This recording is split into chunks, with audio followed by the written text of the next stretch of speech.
Hello students, TR solution online YouTube চ্যানেলে তোমাদের সকলকে স্বাগত। তো এখন আমি আলোচনা করব আপকামিং কলকাতা পুলিশ ও ডাব্লিউবিপি পুলিশ পরীক্ষার জন্য বাছাই করা কিছু ম্যাথমেটিক্সের প্রশ্ন নিয়ে। তো চলো শুরু করা যাক। আমাদের আজকের সেটের ফার্স্ট যে কোশ্চেন রয়েছে, দেখো কি বলা হয়েছে। একটি সংখ্যার 25% হলো 20, তাহলে সেই সংখ্যার 40% কত? আমরা কখনোই এই ধরনের কোশ্চেনকে এক্স ধরে করব না। তাহলে কিভাবে করব? দেখো, সংখ্যাটা কত জানি না, কিন্তু সেই সংখ্যা 25% তো 20, এটা তো কনফার্ম, তাই না? তাহলে আমি কি এইভাবে লিখতে পারি যে ওই সংখ্যা 25% ইকুয়াল টু হচ্ছে 20। তাহলে তুমি এখান থেকে বের করো যে ওই সংখ্যার 1% কত। তাহলে 1% কি করে হবে? তুমি বলবে স্যার 20/25। তাহলে সেই সংখ্যারই তো 40% চেয়েছে, তো একবারে তুমি বের করো না যে 40% কত হবে। তো কি করবে তুমি? 20 × 40/25। এবার ক্যালকুলেশন করো। আচ্ছা, 5 দিয়ে কাটলে 8 হবে, 5 দিয়ে কাটলে 5 হবে, 5 দিয়ে কাটলে কত হবে? 4 হবে। তাহলে 4 কত? 32। তাহলে এই দেখো অপশন সি হয়ে যাচ্ছে আমার এই কোশ্চেনের সঠিক উত্তর। তাহলে কেন আমরা এক্স ধরে অঙ্ক করব ভাই?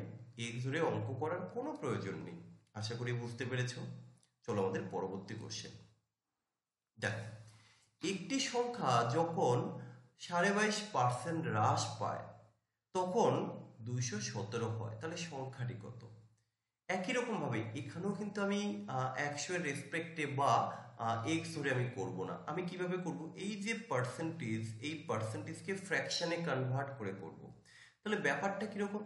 ধরো এই যে 22.5, তাই তো, 22.1/2%। আমরা এটাকে কিভাবে লিখতে পারি? চলো একবার একটু ভেঙে দেখাই আমি তোমাদেরকে। তাহলে নিচে তো লিখবো 2, 22×2 = 44, আর একে কত? 45। তো আমরা এটাকে লিখতে পারি 45/2। এই পার্সেন্টেজের জন্য কি হবে না, নিচে দুটো শূন্য হবে। চলো এবার একটু ক্যালকুলেশন করে দেখি, কাটাকাটি করে। 5 দিয়ে কাটলে কত হবে? 5 দিয়ে কাটলে তো 5 9 45, আর 5 দিয়ে কাটলে কত হবে? 5 40। তাহলে এখন সংখ্যাটি কত হলো? দেখো এই যে 40 আর এখানে 9। এবার কি বলেছে? যখন কমে যায়, অর্থাৎ 40 থেকে কত কমবে? 9 কমবে। তাহলে 9 কমে এখন সংখ্যাটা কত হবে? 40-এর থেকে 9 বাদ দিলে তুমি বলবে স্যার এখন তো 31 হবে। তাহলে আগে কত ছিল? আগে তো ছিল 40, তাই না? এবার বলা হয়েছে যখন হ্রাস পায়, অর্থাৎ এই যে 9 যখন কমে যায় অ্যাকর্ডিং টু কোশ্চেন, সেই সংখ্যাটি হয়ে দাঁড়ায় কত না 217। আচ্ছা, তাহলে এবার বলা হয়েছে সংখ্যাটি কত? তো আমার সংখ্যাটি তো 40 ছিল, তাই না? সেখান থেকে 9 কমে গিয়ে 31 হয়েছে। তাহলে আমি বলতে পারি এই 40 ইকুয়াল টু কত? এটা বের করলে আমার উত্তর এসে যাবে। তাহলে এটা কিভাবে করবে? এই যে 31 থেকে 217 হয়েছে, তুমি কত গুণ করেছো না এর সাথে? তুমি 7 গুণ করেছো, তাই না? দেখো 7 ওকে 7, 3 7 21। একই রকম ভাবে তুমি এখানেও 7 গুণ করে দাও। তাহলে কত হবে? 4 7 28, বেশি না 280 হয়ে যাচ্ছে। তো এখানে অপশন বি হয়ে যাবে সঠিক উত্তর। আশা করি তোমাদেরকে বোঝাতে পারছি। তোমরা প্লিজ প্রত্যেকে একটু কমেন্ট করে জানিও তোমরা ঠিকঠাক বুঝতে পারছো কিনা। আচ্ছা, পরবর্তী কোশ্চেন দেখো। এ এবং বি একটি কাজ 10 দিনের মধ্যে শেষ করতে পারে, আবার বি ও সি সেই কাজটি 15 দিনে শেষ করে, এবং সি ও এ ওই কাজ 20 দিনে করে। তাহলে সি একা কাজটি কত দিনে করবে? কিভাবে করব? চলো একটু লিখে ফেলি। বলা হয়েছে এ আর বি নাকি কাজটা 10 দিনে করে, ওকে ফাইন। আবার বি ও সি কাজটা 15 দিনে করে। আর কি বলে দিয়েছে? সি আর এ কাজটা 20 দিনে করে। আচ্ছা, সবাই কাজ তো করবে ঠিক আছে, কিন্তু কাজ কত কাজ করবে বলো তো? তখন আমরা কি করব? তিনজনের টোটাল এলসিএম করব। এলসিএমটা কেন করব? কারণ এই এলসিএম করলে আমরা টোটাল যে কাজ, সেই কাজের পরিমাণটা বের করতে পারবো। তাহলে 10 15 আর 20 যদি আমরা এলসিএম করি তাহলে সেটা হবে কত? 60।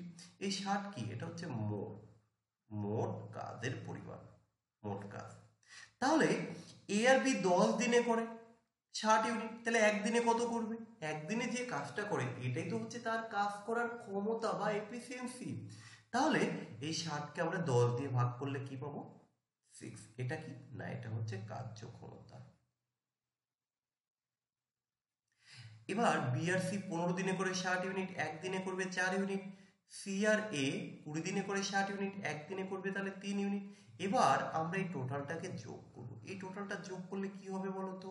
দেখো, এই যে 6 আর 4 10, 10 আর 3 হচ্ছে 13, এই যে 13 ইউনিট কাজ করলো। কিন্তু কে কে করলো বলো তো? এই দেখো, এখানে দুটো বি আছে, এখানে দুটো সি আছে, দেখো দুটো এ আছে।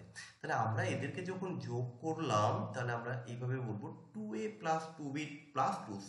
তো আমি প্রত্যেকের থেকে যদি 2 কমন নিই, তাহলে আমি এভাবে লিখতে পারি 2 into A plus B plus C equal to 13 unit.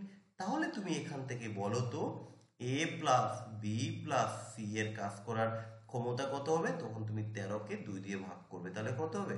6.5, তাই না? তাহলে এই কোশ্চেনে চাওয়া হয়েছে সি এর কাজ করার, সি কাজটা কতদিনে করবে?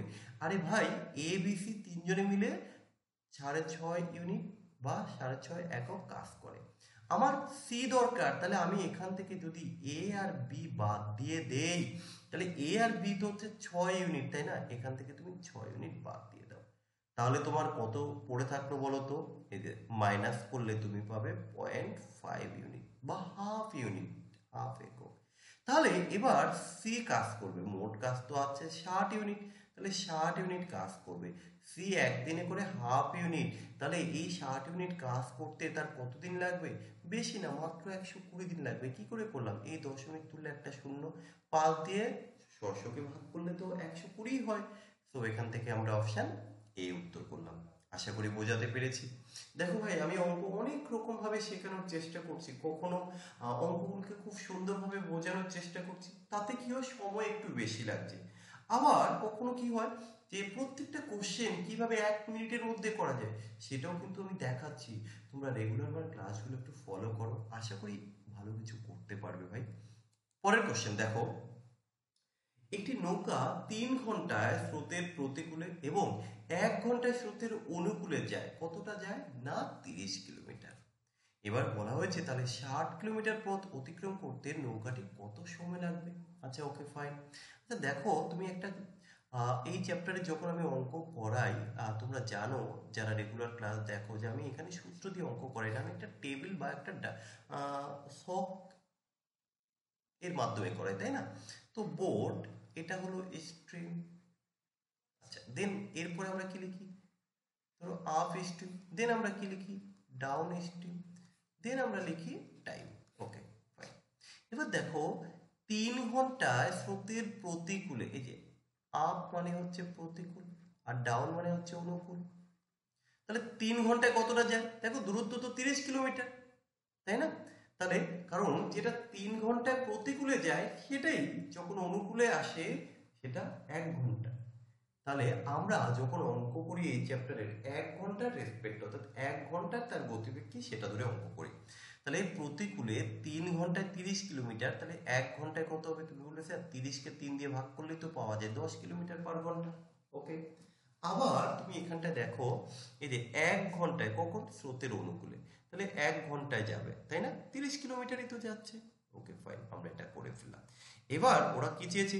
60 কিলোমিটার পথ যেতে নৌকাটির কত সময় লাগবে। আচ্ছা, একটা কাজ করো না, এই যে আমরা নৌকার গতিবেগ বের করবো, তাই না?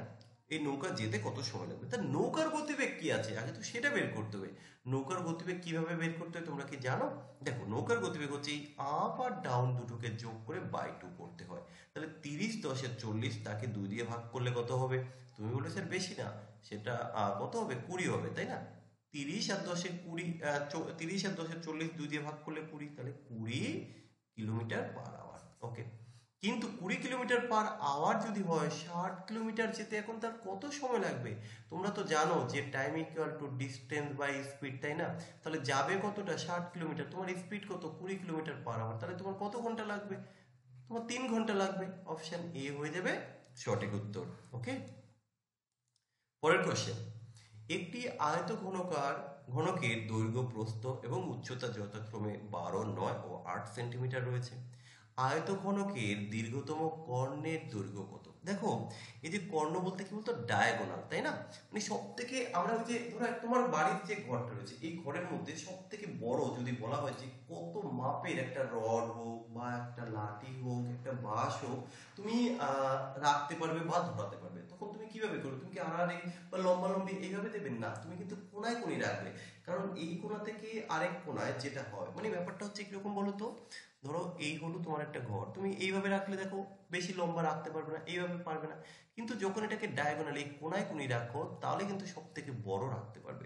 তাহলে এই আয়তঘনকের ক্ষেত্রে এই যে যে কর্ণ না, এই কর্ণের আসলে যে দৈর্ঘ্য, এই দৈর্ঘ্যটা কিভাবে বের করতে হয়? তো মনে রাখবে এই কর্ণের দৈর্ঘ্য বের করার যে সূত্র সেটা হচ্ছে তোমার যে দৈর্ঘ্য দেওয়া আছে দৈর্ঘ্য স্কোয়ার করবে, তোমার এই যে প্রস্থ দেওয়া আছে তার স্কোয়ার করবে, এবং যে উচ্চতা দেওয়া আছে তার স্কোয়ার করবে, তাই তো? তাহলে রুট ওভার 12 স্কোয়ার করলে কত হবে? তুমি বললে স্যার 144, এটা হচ্ছে কর্ণ। ওকে, আচ্ছা দেন 9 স্কোয়ার করলে কত? 81। 8 স্কোয়ার করলে 8 8 64। ওকে, দেন কত হবে? 6 4 আর 5 আর 4 9, 6 4 10 18, 8 হাতে 1 2 99। তাহলে এটা কার স্কোয়ার? 17। তুমি বলবে স্যার বেশি না, মাত্র 17 সেন্টিমিটার। তো দেখো 5টা কোশ্চেন করতে 11 মিনিট সময় লেগে গেছে। আমি একটু চেষ্টা করছি ভালোভাবে তোমাদেরকে বোঝানো, শুধুমাত্র অঙ্ক করতে হয় বা করিয়ে দিতে হয় দিলাম এটা উদ্দেশ্য নয়। তো এবার দেখো ভাই, তোমাদের জন্য একটা কথা একটু বলে রাখি, তোমরা যারা আপকামিং ডাব্লিউপি কেপির জন্য প্রিপারেশন নিচ্ছ, তোমরা যদি মনে করো তোমরা আমার এই মক টেস্ট সিরিজটাকে একটু চেষ্টা করো এনরোল করার। এখানে আমি 12,000 প্লাস মক টেস্ট রেখেছি তোমাদের জন্য, বিষয়ভিত্তিক প্রত্যেকটা সাবজেক্ট ওয়াইজ, প্রত্যেকটা সাবজেক্টের প্রত্যেকটা চ্যাপ্টার ওয়াইজ তুমি পাবে। এর বাইরে আর আলাদা করে কিছু লাগবে না ভাই। অ্যাটলিস্ট অ্যাপটাকে প্লে স্টোর থেকে ইনস্টল করো বা ডেসক্রিপশনে লিঙ্ক দেওয়া আছে, তোমরা অ্যাপটাকে ইনস্টল করো, করে সাইন আপ করে সাইন ইন করে একটু দেখে নাও কিভাবে সাজানো আছে। নিতে হবে না, জাস্ট একবার দেখে নাও। ইতিমধ্যে আমাদের প্রায় 180 প্লাস মেম্বার এনরোল করে নিয়েছে। দেখো আমাদের অ্যাডভার্টাইজ করতে হয় না, কিন্তু আজকে এটা কেন বলছি বলো তো, জাস্ট একটু তোমরা অনেকে আছো যারা জানো না, জানিয়ে দেওয়ার জন্য। এই যে এখানে দেখছো না 300 টাকা 299, অনেক অনেকভাবে খরচ করে ফেলি, কিন্তু যারা ভাবছো এবারের এক্সামের সিলেকশন পেতেই হবে তাদেরকে বলবো অনেকভাবে তো অনেক কিছু খরচ করলে এই 300 টাকাটাকে একটু ইনভেস্ট করে দেখো, আশা করি বেকার যাবে না। সো তোমরা যদি এনরোল করতে চাও দেন এই নাম্বারে হোয়াটসঅ্যাপ করো, এনরোল করে নিতে পারো। ওকে, তো যাক আমি আজকে আর বেশি সময় নেব না, আমি পরের পার্টে আরও কিছু কোশ্চেন নিয়ে আসবো এইভাবে। তবে তোমাদের প্রত্যেকের কাছে একটাই রিকোয়েস্ট, তোমরা যারা এই ক্লাসটি দেখেছো প্রত্যেকে একটু কমেন্ট করে জানাবে কেমন লাগলো। যদি ভালো লাগে, তোমাদের ডিমান্ড থাকে, তাহলে এইভাবে ক্লাস নিয়ে আসবো। আসলে বিষয়টা কি বলতো, ক্লাসগুলো তো তোমাদের জন্য নিয়ে আসি, তোমরাই যদি না দেখো কাদের জন্য নিয়ে আসবো, তাই না? তো প্রত্যেকে একটু কিন্তু জানাবে, আর ভালো লাগলে শেয়ার করতে ভুলো না যেন। চলো।